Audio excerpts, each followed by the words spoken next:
Imagine um lugar onde a esperança parecia impossível, onde o ódio reinava absoluto.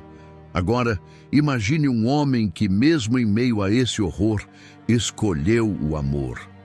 São Maximiliano Kolbe, prisioneiro em Auschwitz, não apenas enfrentou o pior que a humanidade já conheceu, ele fez o impensável. Entregou sua vida por um completo desconhecido.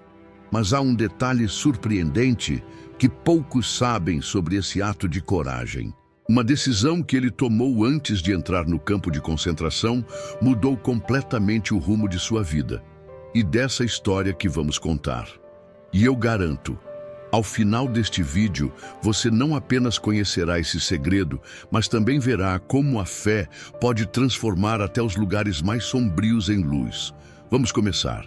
No vilarejo de Zdunska Wola, na Polônia, o inverno parecia mais cruel do que o habitual.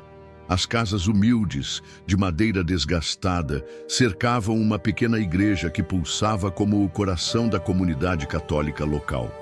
Foi nesse cenário simples, mas carregado de fé e tradição, que Rajmund Kolbe nasceu em 8 de janeiro de 1894.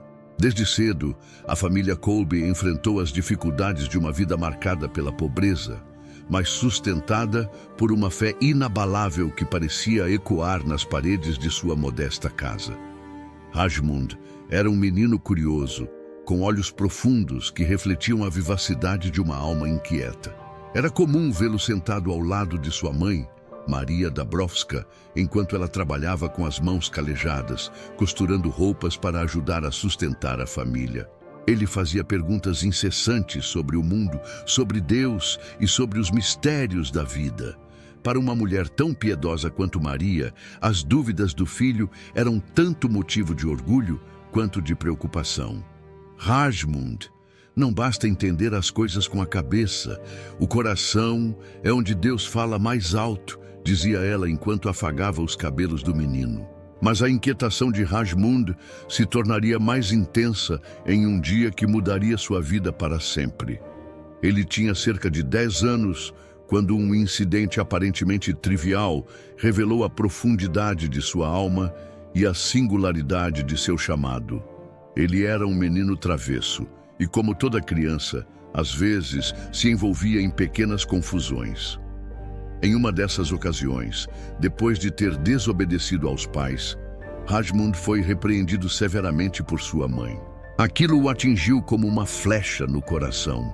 Sentindo-se culpado e aflito, ele correu para a pequena capela do vilarejo, onde se ajoelhou diante de uma imagem de Nossa Senhora. Naquele momento, o silêncio foi interrompido apenas pelo som de seus soluços abafados. Enquanto rezava, algo extraordinário aconteceu. Segundo o próprio Rajmund, a Virgem Maria apareceu diante dele em uma visão de beleza indescritível. Ela segurava em suas mãos 2 coroas, uma branca, símbolo de pureza, e outra vermelha, representando o martírio. A voz dela, suave como o murmúrio de um riacho, perguntou ao menino qual das coroas ele gostaria de aceitar. Rajmund, com o coração palpitando de emoção, respondeu: "Eu aceito as 2. Essa visão não foi apenas um consolo para o pequeno Rajmund. Foi um divisor de águas que moldaria toda a sua existência. Ele não contou imediatamente a ninguém sobre o ocorrido, mas sua postura mudou de forma perceptível. A partir daquele dia, o menino curioso e travesso se tornou mais introspectivo, mais determinado e profundamente devoto. Ele passava horas na igreja, ajudando o sacerdote local como coroinha, e muitas vezes era encontrado em oração diante da mesma imagem de Nossa Senhora que tinha iluminado seu coração naquela noite. Os vizinhos notaram a mudança.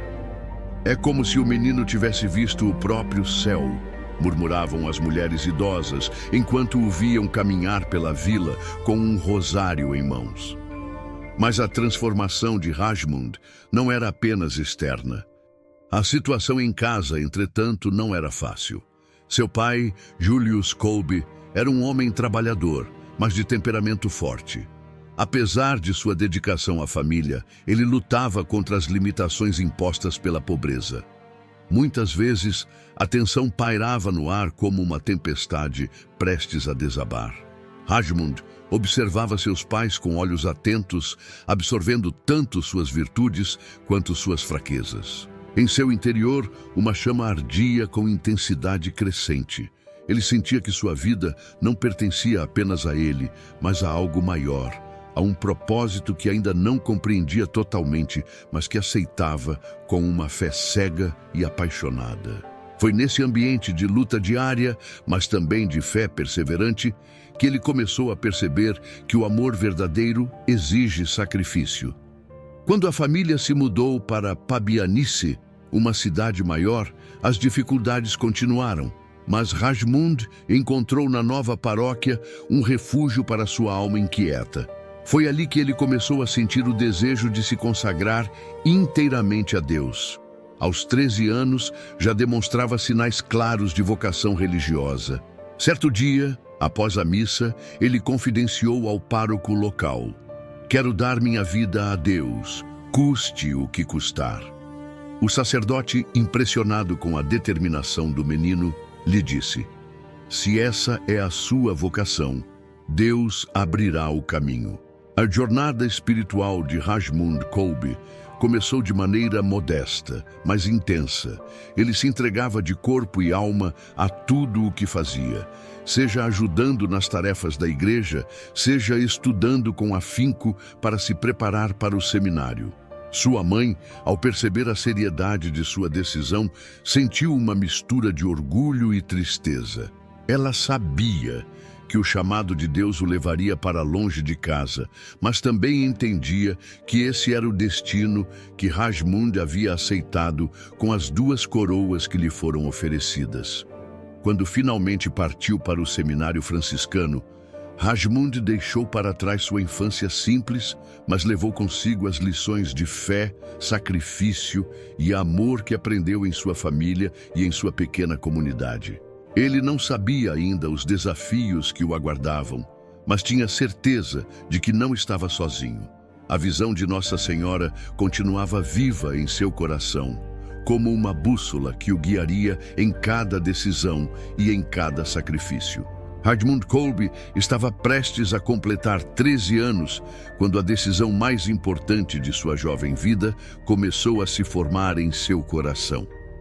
Ele tinha deixado para trás os dias de infância em Zdunska Vola, mas carregava consigo o fogo do chamado que sentiu desde a visão de Nossa Senhora.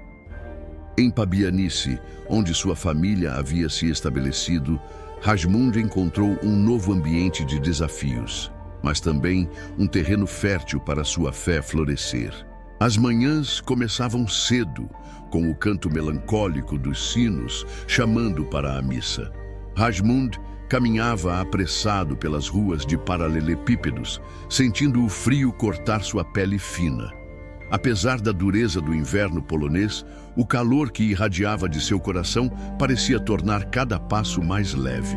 Dentro da igreja, o cheiro de cera derretida e incenso criava uma atmosfera de reverência, enquanto os raios de sol matinais atravessavam os vitrais coloridos, iluminando o altar com uma luz que Rajmund sempre achava quase sobrenatural. Era nesse lugar sagrado que ele começava a vislumbrar um futuro diferente do que seus pais, Maria e Julius, talvez tivessem imaginado para ele. O jovem Rajmund observava com atenção cada movimento do padre durante a celebração da missa. Ele admirava a forma como as palavras do Evangelho pareciam ganhar vida e como a comunidade buscava no sacerdote um consolo que transcendia as preocupações do cotidiano. Aos poucos, ele começou a imaginar a si mesmo naquele mesmo papel, como um mediador entre Deus e os homens. Mas a decisão de ingressar na vida religiosa não foi isenta de dúvidas.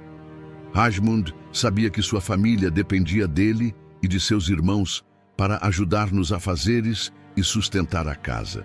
Julius, seu pai, havia mergulhado em um fervor patriótico, envolvendo-se com movimentos pela independência da Polônia, o que frequentemente colocava a família em uma situação ainda mais precária. Rasmund via a preocupação nos olhos de sua mãe, que apesar de seu sofrimento, nunca deixava de confiar na providência divina. Foi em uma tarde particularmente difícil, enquanto ajudava sua mãe nas tarefas domésticas, que Rasmund finalmente decidiu compartilhar o que estava em seu coração. Ele se aproximou de Maria, segurando suas mãos já tão marcadas pelo trabalho, e com uma voz hesitante disse: "Mãe, eu sinto que Deus está me chamando para servi-lo como sacerdote." A expressão no rosto de Maria mudou. Ela respirou fundo, contendo as lágrimas que ameaçavam cair. Sabia que aquele chamado era algo grandioso, mas o peso da partida do filho já parecia quase insuportável. Ainda assim, Maria respondeu com a serenidade que só uma mãe profundamente devota poderia ter. "Se este é o caminho que Deus escolheu para você, Rasmund, quem sou eu para impedi-lo? Vá e faça o que ele te pede." Aquelas palavras ecoaram no coração do jovem como uma confirmação divina. Naquele instante, ele decidiu que nada o afastaria de seu propósito. Pouco tempo depois, Rasmund foi aceito no seminário dos frades menores conventuais em Lwów, uma decisão que encheu seu coração de alegria, mas também de apreensão. Quando o dia de sua partida chegou, a despedida foi marcada por um silêncio profundo, interrompido apenas pelo som das malas sendo arrastadas no chão de madeira da humilde casa da família Kolbe. Julius, com seu olhar austero, deu um aceno firme ao filho, enquanto Maria o abraçava longamente, segurando as lágrimas para não enfraquecer sua decisão. O seminário era um mundo completamente novo. Rasmund se viu cercado por jovens de diferentes origens, todos com o mesmo desejo de servir a Deus. As manhãs eram marcadas por um silêncio contemplativo, enquanto os estudantes caminhavam pelos corredores austeros de pedra fria em direção à capela. Ali, Rasmund se sentia em paz, como se finalmente tivesse encontrado o lugar onde pertencia. No entanto, as exigências da vida no seminário testavam sua determinação. Os estudos eram intensos, com longas horas dedicadas à teologia, filosofia e línguas antigas, mas Rasmund enfrentava cada desafio com uma determinação impressionante. Nas horas de descanso, ele gostava de caminhar pelos jardins do seminário, onde os ventos suaves traziam o perfume das flores e o som dos pássaros quebrava o silêncio. Era ali que ele meditava sobre o que significava ser um frade franciscano. Inspirado pelo exemplo de São Francisco de Assis, Rasmund começou a perceber que a pobreza, a humildade e o amor ao próximo não eram apenas ideais, mas um modo de vida que ele deveria abraçar completamente. O momento mais marcante dessa fase de sua vida aconteceu durante uma noite de adoração silenciosa na capela.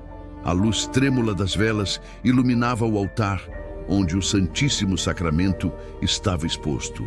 Rasmund sentiu uma presença tão forte, tão avassaladora, que caiu de joelhos com o rosto banhado em lágrimas. Ele compreendeu, naquele instante, que sua vocação era mais do que uma escolha pessoal. Era uma resposta ao chamado de Deus para entregar sua vida inteiramente pelo bem dos outros. No final de sua formação inicial, Rasmund tomou o hábito franciscano e adotou o nome religioso Maximiliano, em homenagem a um santo mártir da Igreja. Era como se ele tivesse dado um passo definitivo em direção ao destino que a Virgem Maria lhe havia revelado anos antes. O menino curioso e inquieto de Zdunska-Wola havia se transformado em um jovem decidido e cheio de fé, pronto para enfrentar os desafios que o aguardavam na vida religiosa. O caminho de Maximiliano Kolbe estava apenas começando, mas a força de sua vocação já era inegável. Ele havia deixado para trás sua família, seus medos e suas dúvidas, carregando consigo apenas a certeza de que estava seguindo a vontade de Deus. E enquanto os sinos do seminário soavam na madrugada fria, anunciando mais um dia de estudos e orações, Maximiliano se levantava com a confiança de que sua missão, por mais árdua que fosse, valeria cada sacrifício. Os sinos das igrejas tocavam com frequência, criando um pano de fundo constante que o lembrava de que sua missão era mais do que acadêmica, era espiritual. Maximiliano foi enviado a Roma para continuar seus estudos em filosofia e teologia no renomado Colégio Gregoriano, uma instituição que exigia rigor e dedicação.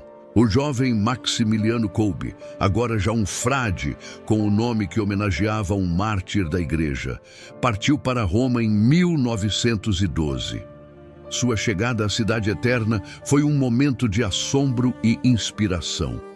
Caminhando pelas ruas estreitas de paralelepípedos, ladeadas por edifícios históricos que pareciam sussurrar segredos de fé e história, ele sentia o peso de estar em um lugar onde tantos santos e mártires haviam vivido e derramado seu sangue.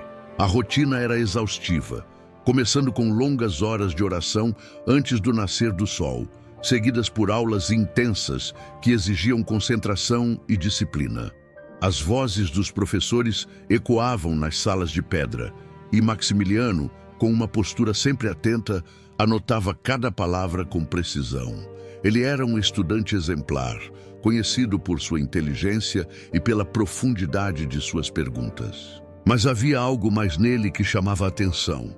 Sua convicção inabalável de que o estudo não era um fim em si mesmo, mas um meio de servir a Deus e à humanidade. No entanto, a experiência em Roma trouxe para Maximiliano algo mais do que conhecimento acadêmico. Ele começou a perceber a dimensão dos ataques à igreja e à fé cristã. Era um período de turbulência em que as forças do secularismo e do anticlericalismo se faziam sentir de maneira crescente. Maximiliano testemunhou com seus próprios olhos manifestações públicas contra o Papa e atos simbólicos de desprezo à religião. Essas cenas o marcaram profundamente. Ele se sentia inquieto, quase tomado por uma indignação silenciosa. Como poderia ele, um simples frade, lutar contra um mal tão grande? Foi durante uma tarde em que passeava pela Praça de São Pedro que uma ideia começou a tomar forma em seu coração. Ele observava os peregrinos que se ajoelhavam diante da basílica, alguns chorando, outros erguendo seus olhos ao céu em oração fervorosa. A cena o tocou profundamente. Ele percebeu que, mesmo diante de tantas adversidades, a fé do povo continuava viva. Foi ali que surgiu a inspiração para um movimento que pudesse fortalecer a igreja e defender a fé. Ele não sabia exatamente como faria isso, mas sentia que deveria começar com a Virgem Maria, que havia prometido guiá-lo desde sua visão na infância. Esse desejo tornou-se ainda mais urgente durante uma noite de adoração na capela do Colégio Gregoriano. Sob a luz suave das velas, Maximiliano se ajoelhou diante do Santíssimo Sacramento com o coração cheio de perguntas. Como posso ajudar a salvar almas em um mundo tão perdido? Ele sussurrou em oração. Foi então que sentiu uma certeza interior. A resposta estava em Maria, a Mãe de Deus. Ele se lembrou das coroas que ela lhe oferecera, especialmente a vermelha, do martírio, que agora parecia mais próxima do que nunca. Pouco tempo depois, Maximiliano reuniu um pequeno grupo de colegas seminaristas que compartilhavam sua devoção mariana. Eles começaram a se reunir regularmente para rezar e discutir maneiras de promover a fé católica em um mundo cada vez mais hostil. Foi assim que nasceu a ideia da Milícia da Imaculada, uma associação dedicada a levar almas a Cristo por meio da intercessão de Nossa Senhora. Maximiliano acreditava firmemente que Maria era a chave para conquistar corações e superar as forças que atacavam a igreja. Ele dizia: com Maria não há batalha que não possamos vencer.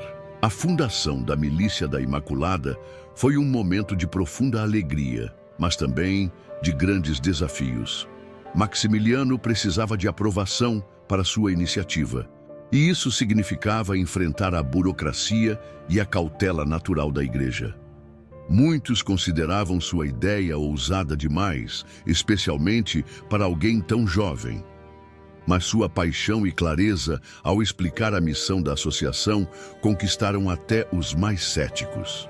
Ele dizia: "Nossa meta não é pequena, queremos conquistar o mundo inteiro para Maria, para que ela nos leve a Cristo."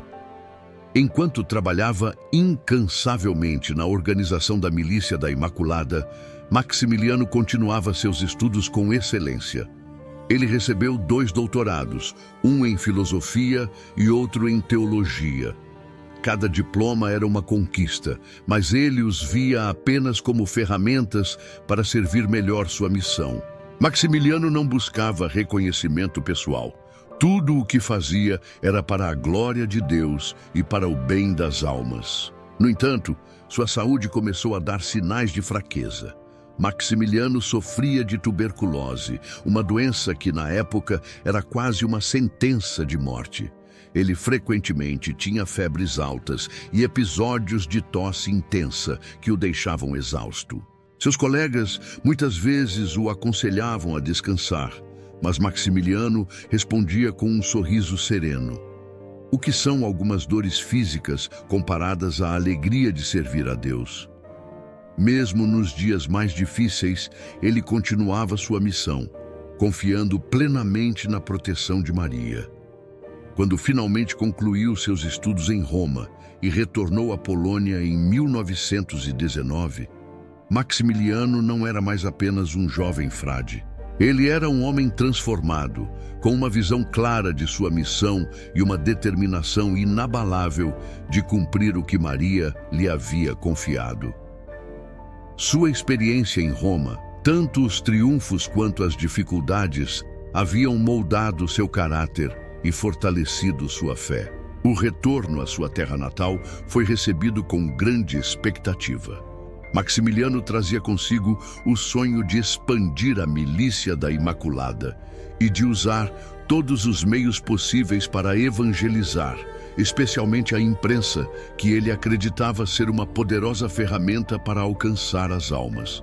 Ele estava pronto para enfrentar os desafios que o aguardavam, com o coração repleto de confiança em Maria e a certeza de que sua missão estava apenas começando. Essa fase da vida de Maximiliano Kolbe é um testemunho de sua coragem, fé e amor incondicional à Virgem Maria. Ele transformou cada dificuldade em um trampolim para algo maior, nunca permitindo que a adversidade apagasse a chama de seu chamado. Com sua devoção inabalável e visão estratégica, Maximiliano estava prestes a deixar uma marca indelével na história da Igreja e na vida de incontáveis almas. O ano era 1919 e a Polônia emergia de um longo período de ocupação, lutando para se reerguer como uma nação independente.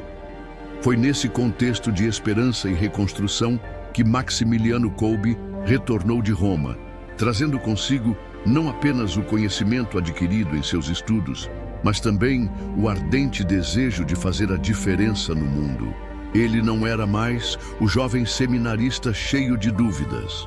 Era agora um sacerdote decidido, carregando em seu coração a missão de levar almas a Cristo por meio da intercessão de Maria. Maximiliano foi designado para trabalhar em Cracóvia, onde a igreja enfrentava os desafios de uma sociedade devastada pela guerra e pela pobreza. Ele era frequentemente visto caminhando pelas vielas da cidade, vestido com seu simples hábito franciscano, parando para conversar com os necessitados e oferecendo suas orações com uma voz serena que parecia acalmar até os corações mais aflitos. As ruas estavam repletas de crianças descalças e mães implorando por pão, enquanto homens exaustos retornavam das frentes de batalha. A realidade era dura, mas Maximiliano enxergava nela uma oportunidade de trazer consolo e esperança. Desde os primeiros dias de seu ministério, Maximiliano demonstrou um talento único para comunicar a fé de maneira simples, mas profundamente comovente. Ele pregava homilias que tocavam diretamente o coração de seus ouvintes, muitas vezes utilizando exemplos do cotidiano para explicar as verdades do Evangelho.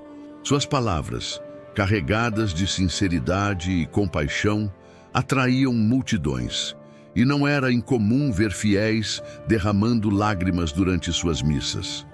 Padre Maximiliano fala como se nos conhecesse profundamente, dizia uma senhora idosa, enquanto apertava o rosário em suas mãos. No entanto, Maximiliano sabia que a sua vocação ia além do púlpito. Ele estava determinado a utilizar os meios de comunicação modernos para alcançar ainda mais almas. Em uma época em que a imprensa era a principal ferramenta de disseminação de ideias, ele decidiu criar uma revista católica que pudesse levar a mensagem de Maria a todas as famílias polonesas. Com poucos recursos e muita fé, fundou a publicação chamada Cavaleiro da Imaculada. O objetivo era claro: promover a devoção mariana e fortalecer a fé em um mundo que se tornava cada vez mais hostil à religião. O início foi difícil. Maximiliano tinha apenas uma pequena sala como redação e uma antiga prensa manual que mal funcionava. Ele e seus irmãos franciscanos trabalhavam dia e noite, muitas vezes sem saber se teriam dinheiro para comprar papel ou tinta. Mas Maximiliano nunca desanimava. Se Maria quer isso, ela providenciará tudo, dizia ele com um sorriso tranquilo, enquanto esfregava as mãos cobertas de tinta. Os primeiros exemplares da revista foram distribuídos de porta em porta, e o impacto foi imediato. As pessoas liam as histórias e reflexões escritas por Maximiliano e sentiam-se encorajadas a aprofundar sua devoção a Maria. O conteúdo era simples, mas cheio de profundidade espiritual, com mensagens que alcançavam tanto os estudiosos quanto os humildes camponeses. Logo, a tiragem cresceu de algumas centenas para milhares de exemplares, e o Cavaleiro da Imaculada tornou-se uma das revistas católicas mais influentes da Polônia. Mas Maximiliano queria ir além. Ele sonhava em criar um centro de evangelização onde pudesse combinar oração, trabalho e comunicação para promover a devoção a Maria em escala ainda maior. Esse sonho começou a se concretizar em 1927, quando, com a ajuda de doações e o apoio de seus confrades, fundou a Cidade da Imaculada, também chamada pelo seu nome original em polonês, Niepokalanów, nos arredores de Varsóvia. Era um projeto ambicioso, mas Maximiliano estava determinado a seguir adiante, acreditando que Maria guiaria cada passo. A construção de Niepokalanów foi um testemunho da fé e da determinação de Maximiliano. Inicialmente, o local era apenas um terreno vazio, com algumas barracas improvisadas que serviam como moradia para os primeiros frades. O inverno polonês era implacável e as condições eram tão precárias que muitos adoeciam. Mas Maximiliano liderava pelo exemplo, participando das construções e trabalhando ao lado de seus irmãos franciscanos com a mesma humildade e dedicação que sempre o caracterizaram. Com o tempo, Niepokalanów cresceu e tornou-se um verdadeiro centro de evangelização. Além da gráfica moderna que produzia o Cavaleiro da Imaculada, o local abrigava uma capela, dormitórios, oficinas e até mesmo uma pequena escola para os filhos dos trabalhadores locais. Era um lugar onde a espiritualidade e o trabalho se uniam de forma harmoniosa, e Maximiliano era a alma de tudo. Ele acordava cedo todos os dias, participava das orações comunitárias e dedicava o restante do tempo à escrita, à supervisão da gráfica e ao cuidado pastoral de sua comunidade.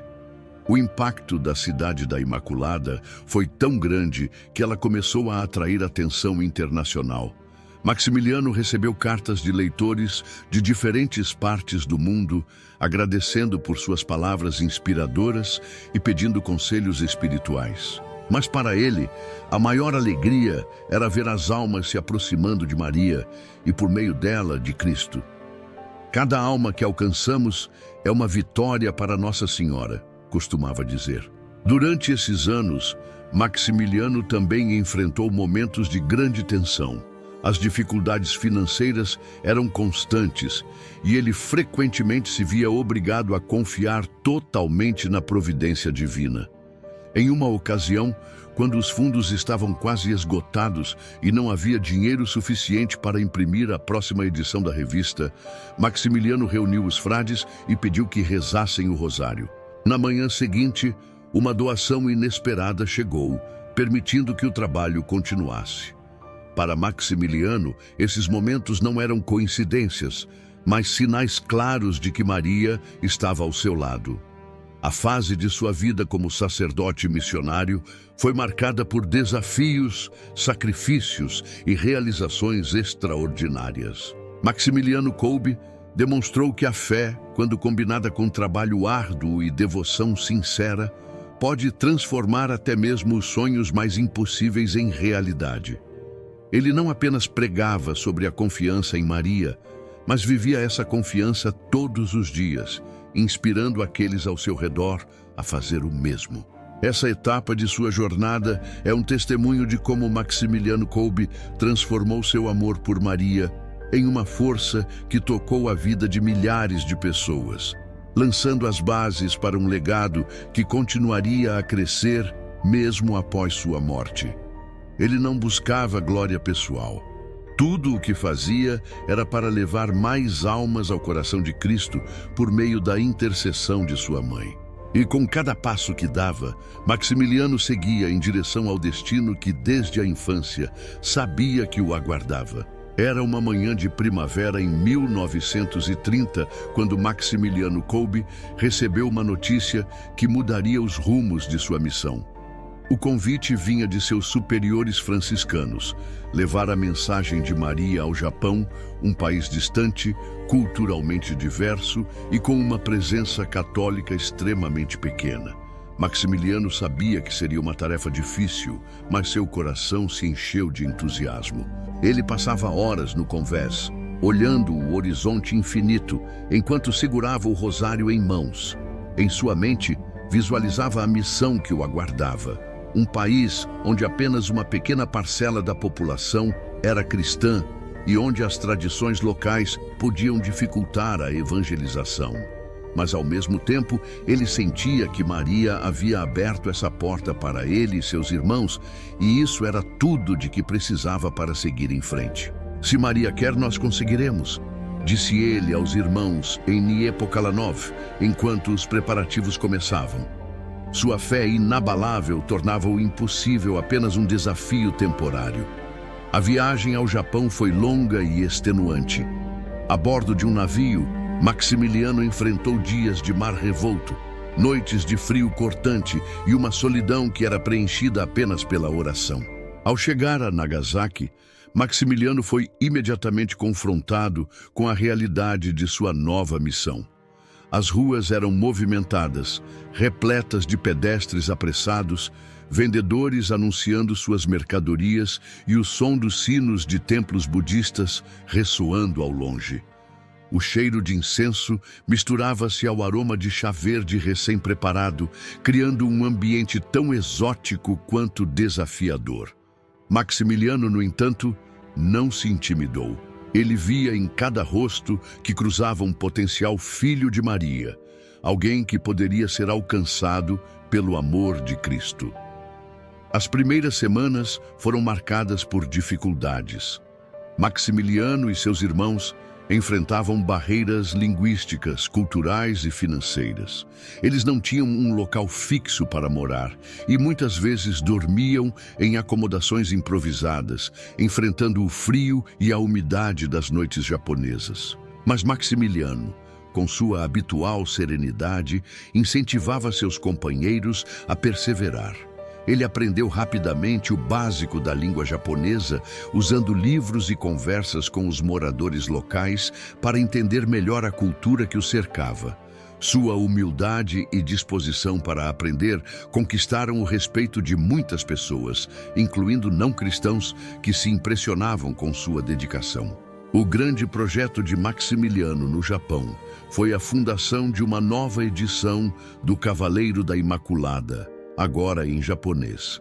Com recursos limitados, ele começou a trabalhar na produção da revista, que tinha como objetivo explicar a fé católica de forma simples e acessível, respeitando a sensibilidade cultural do povo japonês. As páginas da publicação combinavam textos profundos com imagens que refletiam a beleza e o mistério da fé cristã. A revista era impressa em uma pequena gráfica improvisada, com frades e voluntários trabalhando lado a lado, muitas vezes durante a madrugada. Um dos momentos mais marcantes desse período foi a escolha do local para construir um novo centro franciscano. Maximiliano, com sua intuição e confiança em Maria, decidiu estabelecer a missão em uma colina afastada do centro de Nagasaki. A decisão foi inicialmente questionada por outros missionários, que acreditavam que o local era isolado demais para atrair pessoas. No entanto, anos depois, essa escolha provaria ser providencial. Quando a bomba atômica destruiu grande parte de Nagasaki em 1945, a colina onde ficava o centro franciscano permaneceu milagrosamente intacta, salvando a vida de muitos. Durante sua estadia no Japão, Maximiliano não apenas evangelizou, mas também criou laços profundos com a comunidade local. Ele era frequentemente visto ajudando famílias pobres, visitando doentes e ensinando crianças. Sua bondade e simplicidade conquistavam corações, e muitos começavam a se interessar pela mensagem de Maria e pela fé cristã. Apesar das dificuldades, Maximiliano nunca perdeu a esperança. Ele dizia: "Mesmo que só uma alma seja salva, todo esforço valerá a pena." Entretanto, os desafios físicos começaram a pesar sobre Maximiliano. Sua saúde, já fragilizada pela tuberculose, deteriorava-se devido às condições adversas. As febres e a fraqueza tornavam o trabalho ainda mais difícil, mas ele nunca reclamava. Continuava a liderar suas missões com um sorriso no rosto, acreditando que cada sofrimento era uma oportunidade de unir-se mais profundamente a Cristo. Seus confrades frequentemente expressavam preocupação, mas Maximiliano os tranquilizava. A vida é curta. O que importa é como a vivemos para Deus. Após 6 anos de trabalho árduo no Japão, Maximiliano recebeu ordens de seus superiores para retornar à Polônia.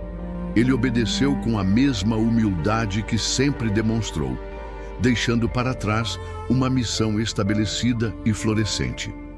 Ao partir, foi despedido por uma pequena multidão de fiéis que havia conquistado com seu amor e dedicação. Muitos choravam, agradecendo pelo impacto que ele havia tido em suas vidas. Maximiliano, com lágrimas nos olhos, prometeu continuar rezando por todos e pediu que eles mantivessem viva a devoção à Imaculada. A experiência no Japão moldou ainda mais o caráter de Maximiliano Kolbe, demonstrando sua capacidade de enfrentar desafios com fé e determinação. Ele provou que, com Maria ao lado, até os obstáculos mais intransponíveis podem ser superados. Retornava à sua terra natal com uma saúde debilitada, mas com o coração cheio de esperança e os olhos fixos em sua próxima missão. Mal sabia ele que o maior sacrifício de sua vida ainda estava por vir. O ano era 1936 e Maximiliano Kolbe retornava à Polônia com uma saúde fragilizada, mas com o espírito incansável de quem tinha ainda muito a realizar. Durante a longa viagem de volta, ele sentia o peso das memórias do Japão, o calor das despedidas emocionadas e a certeza de que sua missão estava longe de terminar. Ao avistar novamente os campos e vilarejos poloneses, sua alma se encheu de gratidão. Ele sabia que o tempo em sua terra natal seria decisivo, mas não poderia prever as tempestades que se aproximavam. Ao chegar a Niepokalanów, a cidade da Imaculada, Maximiliano encontrou um lugar transformado. O projeto que ele havia iniciado anos antes crescia de maneira surpreendente.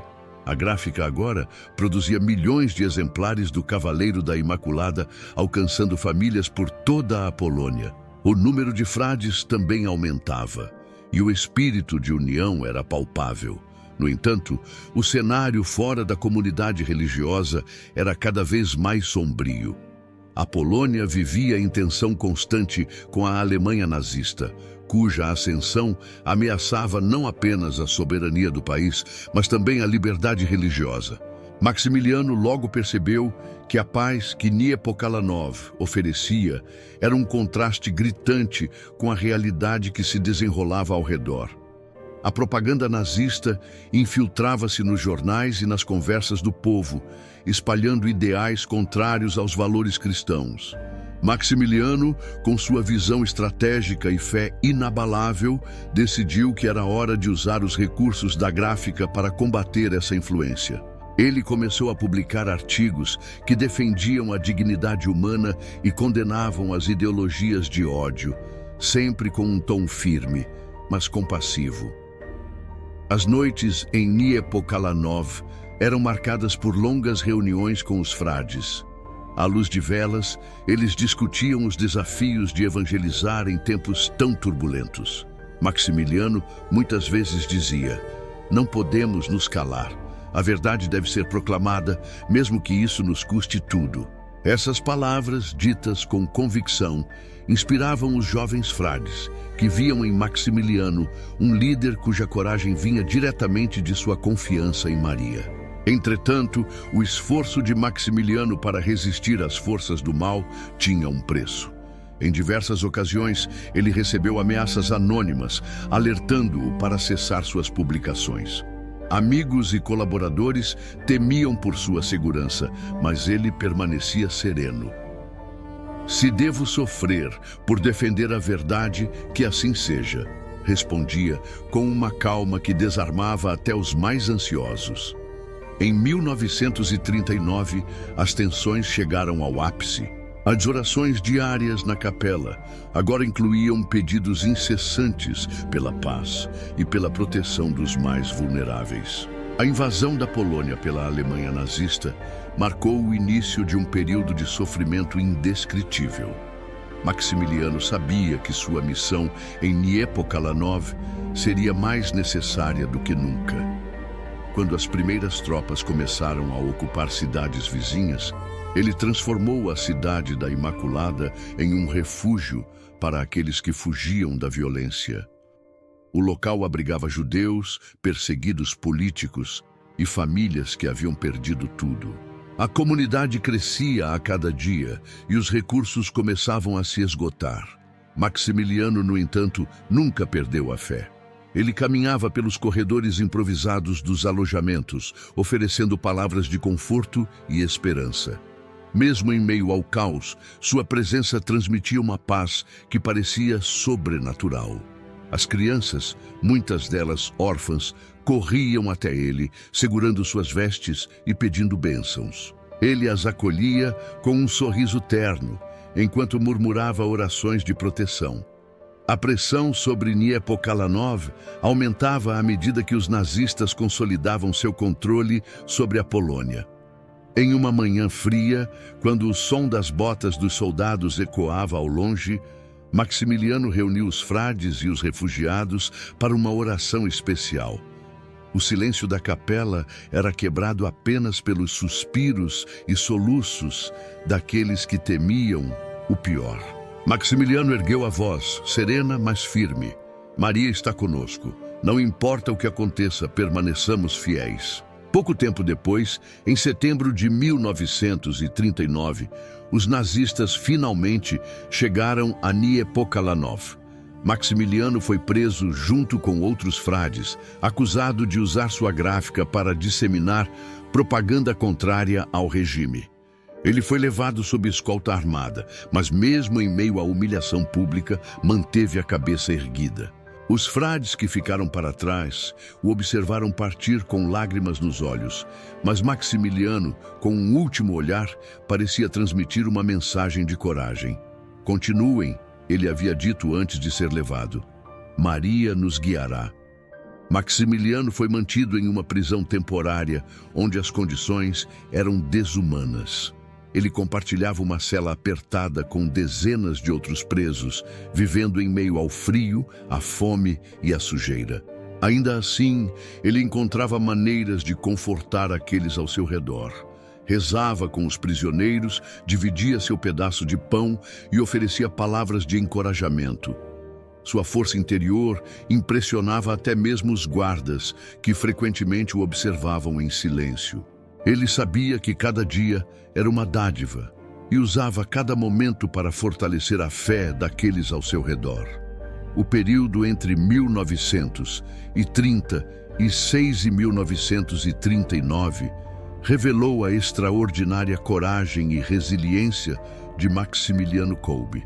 Ele enfrentou ameaças e perseguições com uma fé que nunca vacilou, guiado pela convicção de que estava cumprindo a vontade de Maria.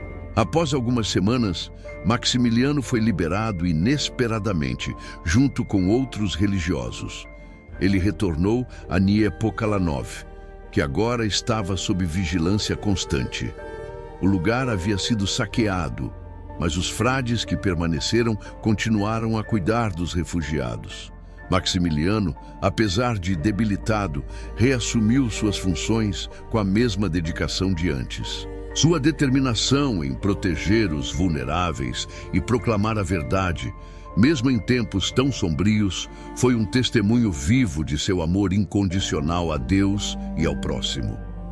No entanto, ele sabia que os dias mais difíceis ainda estavam por vir, e seu coração estava preparado para o que quer que Maria pedisse dele. Era o final de 1939 e a Polônia estava mergulhada em caos.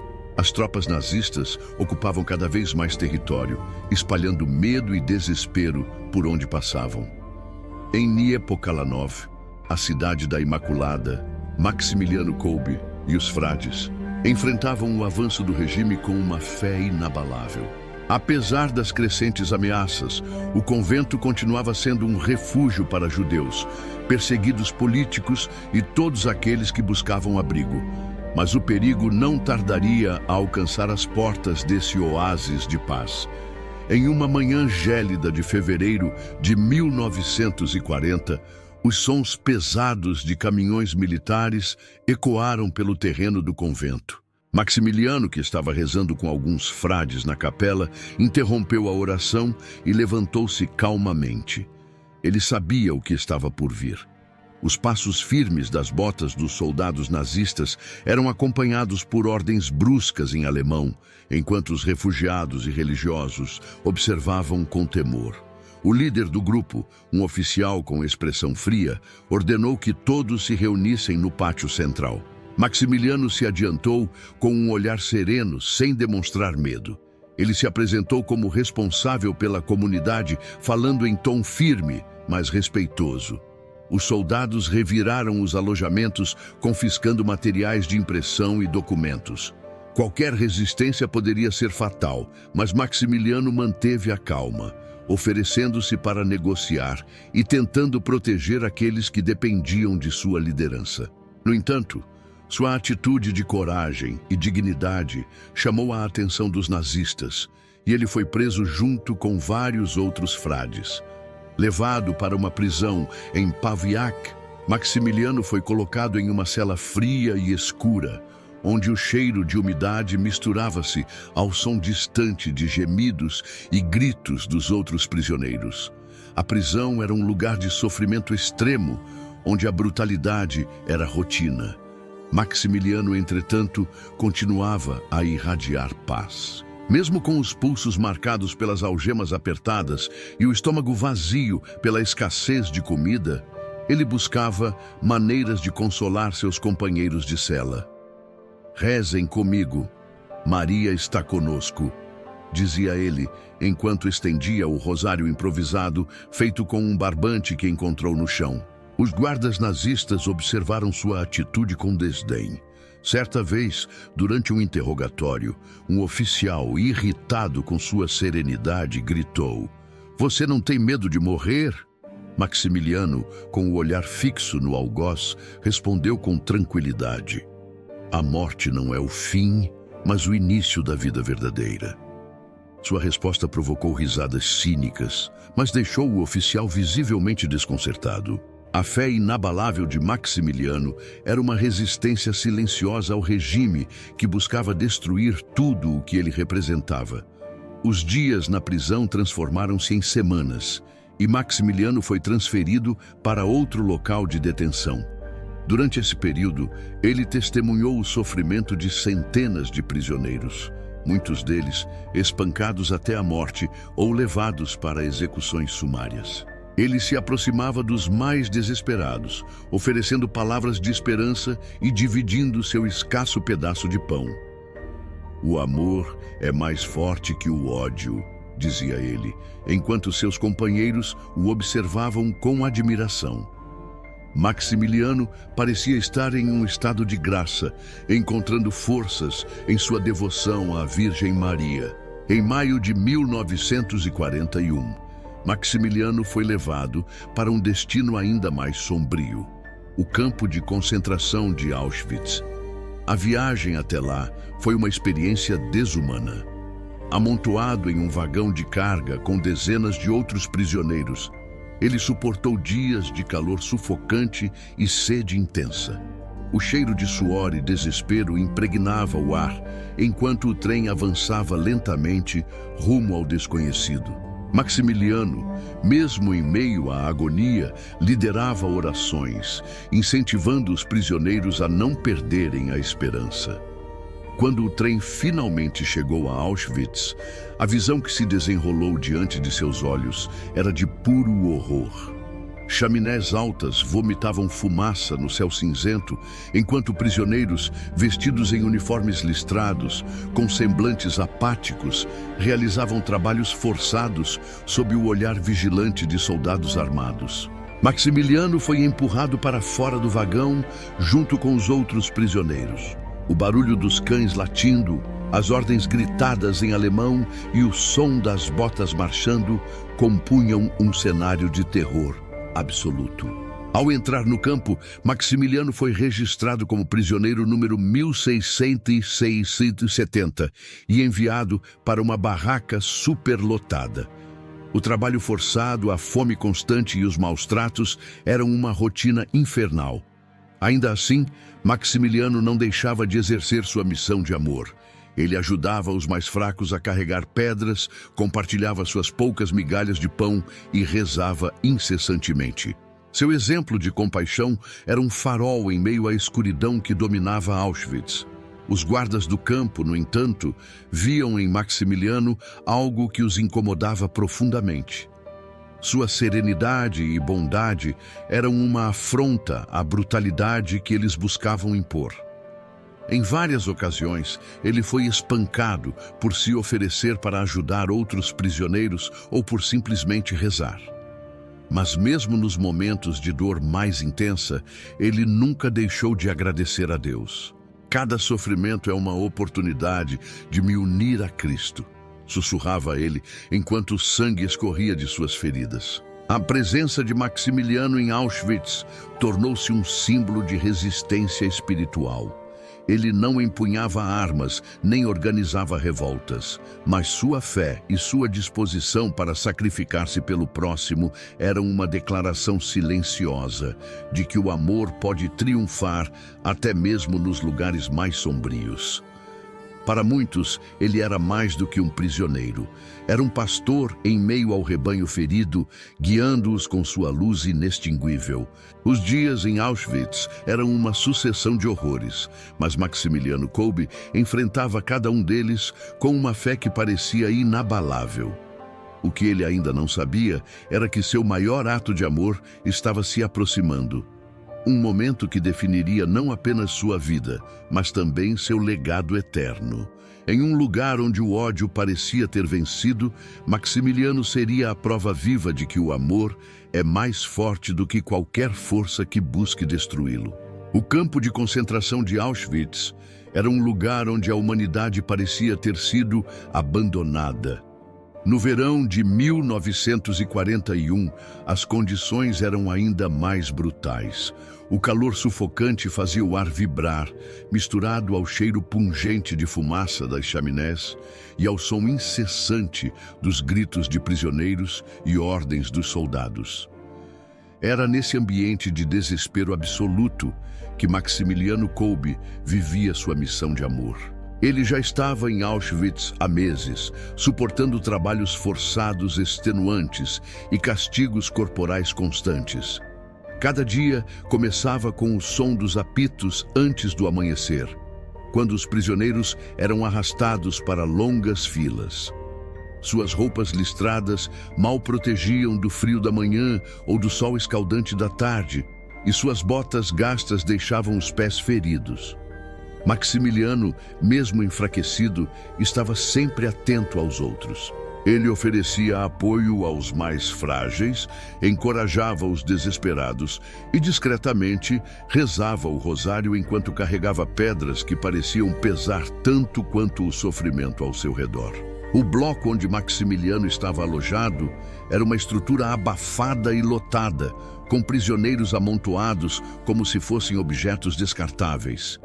O cheiro de suor, sujeira e doença era quase insuportável, mas Maximiliano nunca demonstrava repulsa.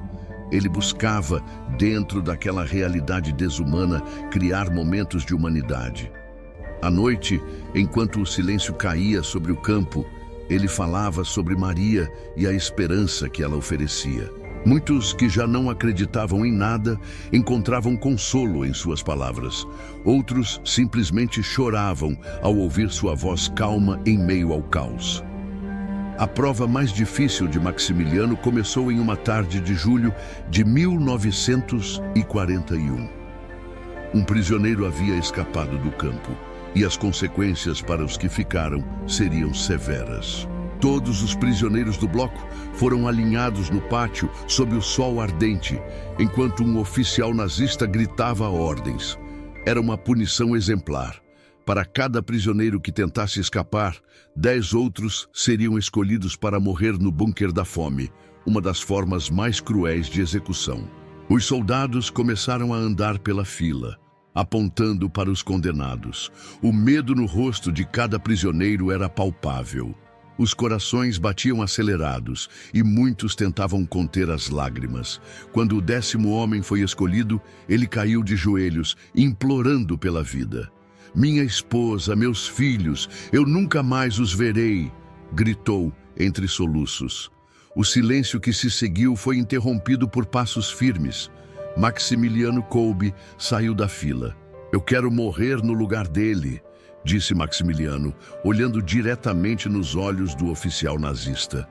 Sua voz era firme, mas cheia de compaixão. Um murmúrio de espanto percorreu a fileira de prisioneiros. O oficial, visivelmente confuso, perguntou: "Quem é você?" Maximiliano respondeu com simplicidade: "Sou um sacerdote católico." O oficial hesitou por um momento, mas depois deu um aceno frio, autorizando a troca. A coragem de Maximiliano tinha salvado um homem, mas o levaria ao martírio.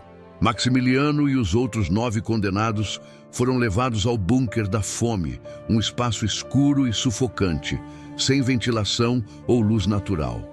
A porta de metal se fechou com um estrondo, isolando-os completamente do mundo exterior.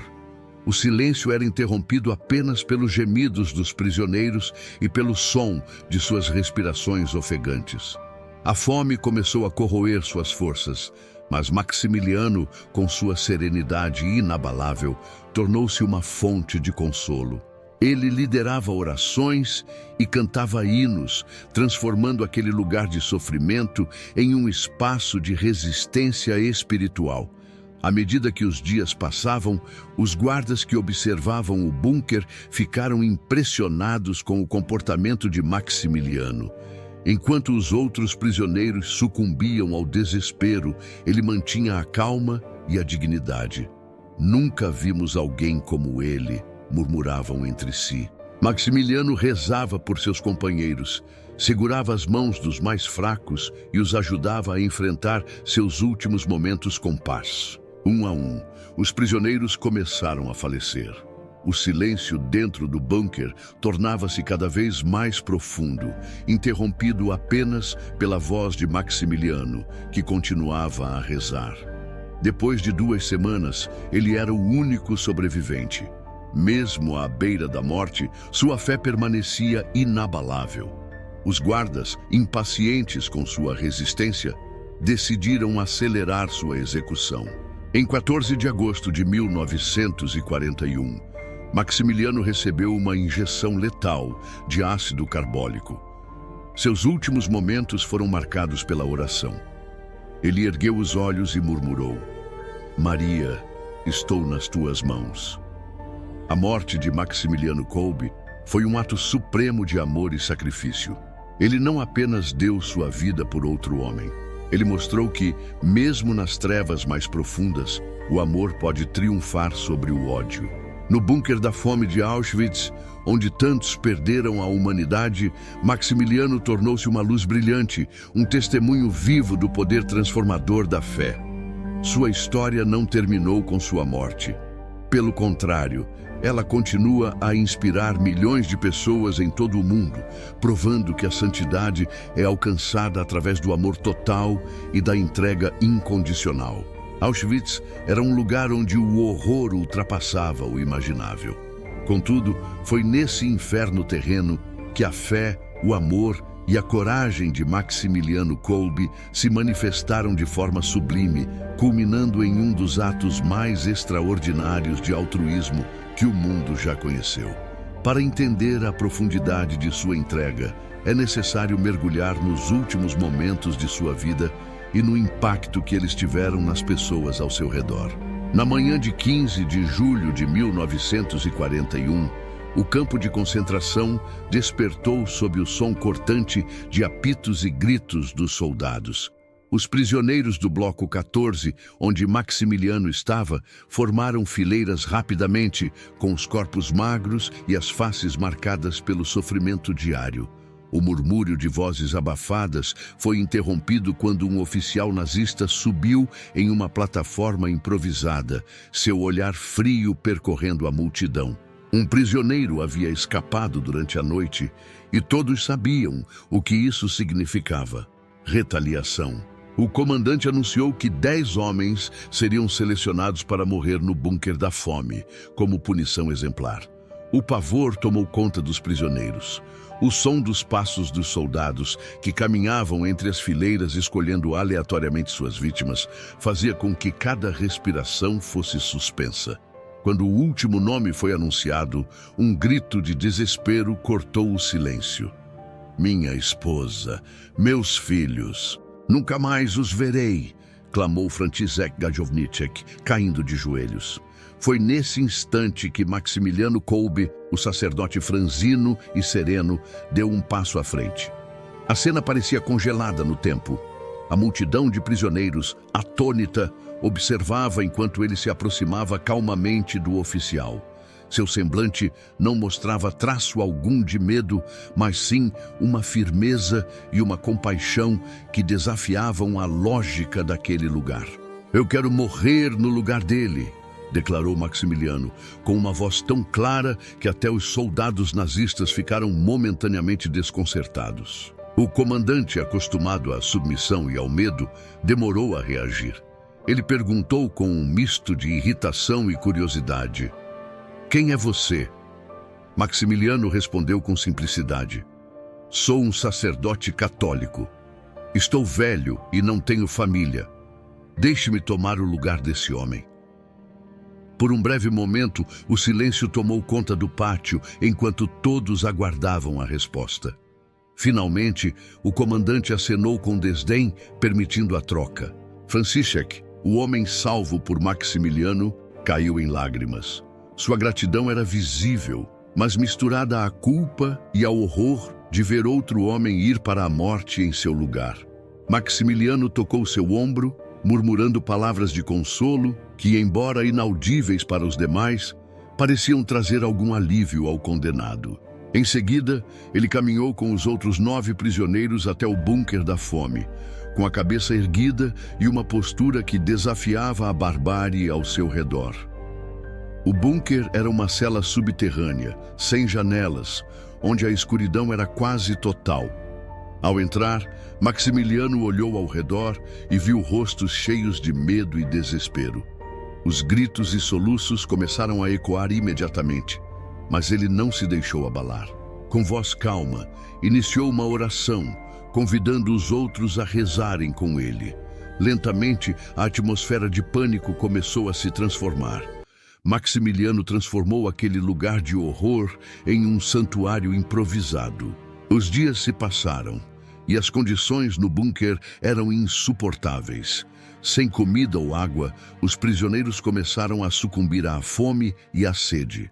A escuridão, o calor e o cheiro acre do suor e da morte tornavam o ambiente quase insuportável. Mas Maximiliano continuava a liderar orações e cânticos. Ele segurava as mãos dos que estavam morrendo, oferecendo palavras de conforto e lembrando-lhes que a morte não era o fim, mas uma passagem para algo maior. Os guardas nazistas, ao inspecionarem o bunker, ficaram impressionados com o que viam. Em vez de gritos e desespero, eles ouviam hinos e orações. Maximiliano, mesmo em meio à agonia da fome, permanecia de pé ou ajoelhado, rezando. "Ele parece um santo", comentou um dos guardas, com um misto de descrença e respeito. Um a um, os outros prisioneiros foram falecendo. O bunker foi ficando mais silencioso, até que apenas Maximiliano permanecia vivo. Sua resistência física era inexplicável, mas sua força vinha de algo muito além do corpo.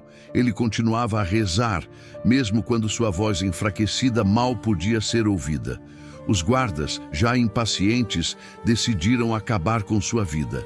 Em 14 de agosto de 1941, Maximiliano foi levado para receber uma injeção letal de ácido carbólico.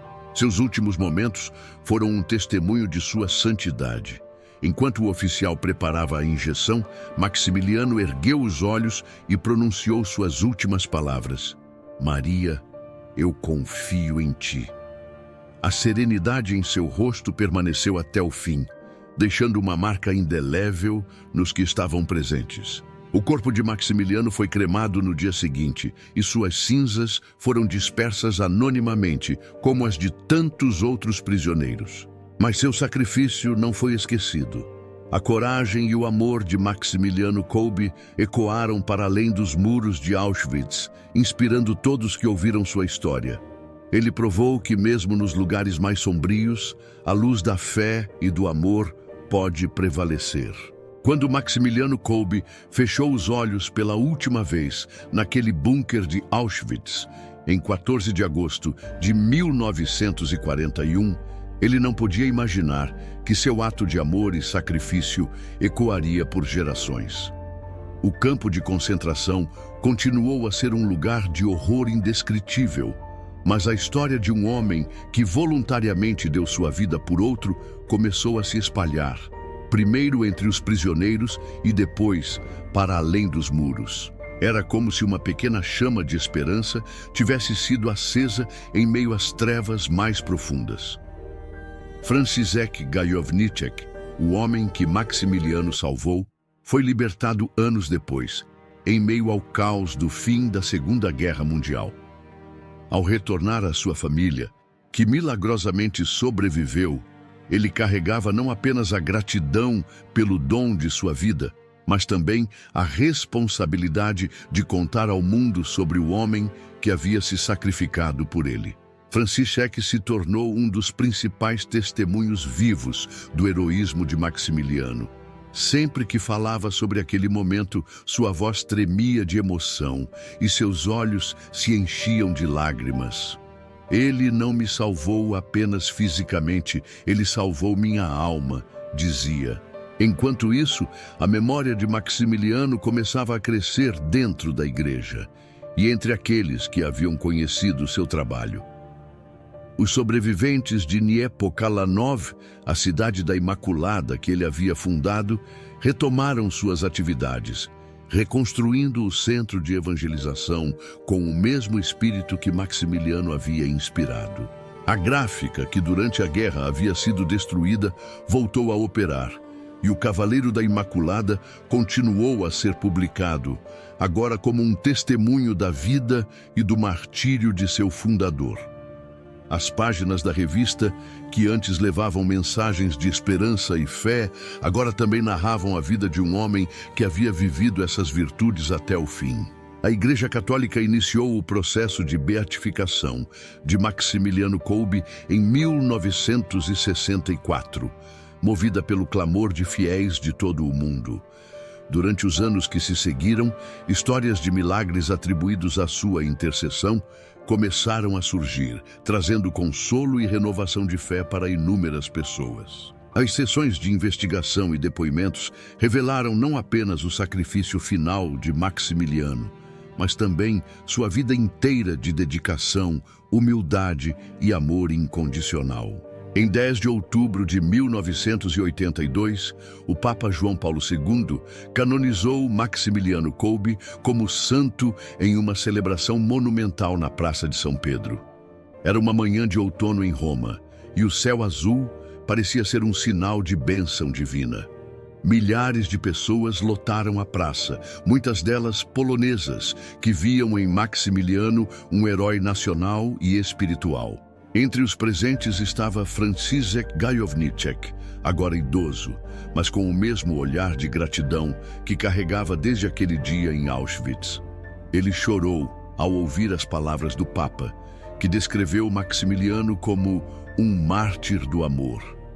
A canonização de Maximiliano não foi apenas um momento de celebração, foi também um chamado para o mundo refletir sobre o poder do amor sacrificial.